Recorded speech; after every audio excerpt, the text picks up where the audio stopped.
ওড়িশা থেকে গ্রেপ্তার করা হয় পানিহাটির প্রাক্তন তৃণমূল বিধায়ক নির্মল ঘোষকে। প্রথমে তাকে খড়দা থানা নিয়ে আসা হয়, তারপর আজ সকালে থানা থেকে বের করে তাকে ব্যারাকপুর আদালতে পেশ করা হয়। থানা থেকে বের করার সময় ও আদালতে পেশ করার সময় তাকে ডিম ও কাদা ছোড়া হয় ও চোর চোর স্লোগান দেওয়া হয়।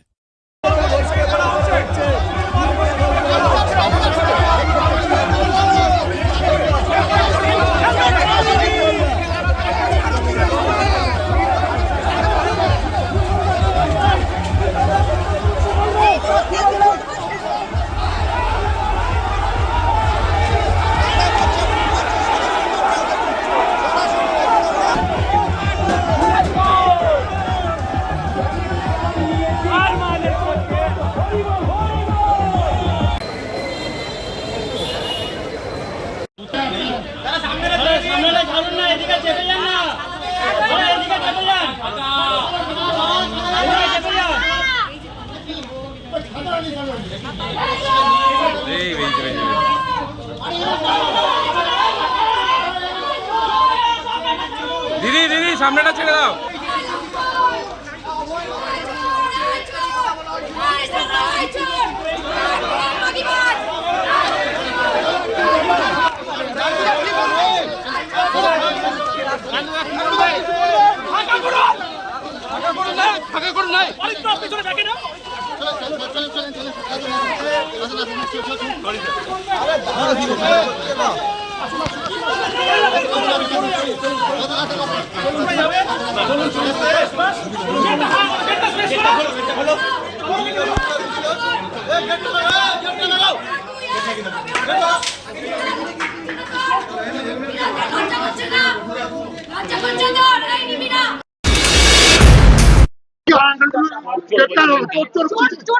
ও তো 1 কোটি টাকা ডিএল লটারি চুরি করেছে না, ও চুরি করেছে, সাথে ওর ছেলে। তারপরে অভয়ার বোন আজকে শান্তি পাচ্ছে। আজকে উপর থেকে দেখুন পুষ্পবৃষ্টি হচ্ছে, আনন্দে আজকে সারা পশ্চিমবাংলা আনন্দ করছে, কারণ এই লোকটা অবশ্যই অ্যারেস্ট হওয়া উচিত ছিল, এই লোকটার ফাঁসি হওয়া উচিত। প্রত্যেকটা মেয়ের আজকের আওয়াজ তোলা উচিত এই লোকটার ফাঁসির জন্য। কোথায় ছিল? পালিয়েছিল তো, পালিয়েই তো থাকবে, কারণ ধরা তো পড়বেই। যখন তৃণমূল সরকার ছিল, অভয়ার বাবা চিৎকার করে বলেছে যে এই লোকটা সমস্ত কিছুর জন্য দায়ী, কিন্তু তৃণমূল সরকার শোনেনি।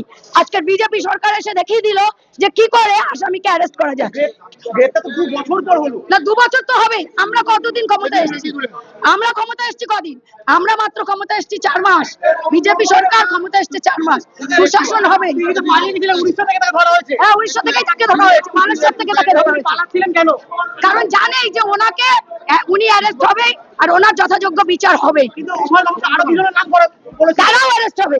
এনাকে নিক, আজকে তো নিশ্চয়ই পিসি নেবে, এনাকে পিসি নিলে ওরাও অ্যারেস্ট হবে। হ্যাঁ, সেটাই তো প্রমাণ লোপাট। পুরোদমে প্রমাণটা লোপাট করার জন্য উনি এটা করেছিলেন। ওপরে রাত নিশ্চয় নাট্টু ঘোষ করেছে, নাট্টু ঘোষ ওই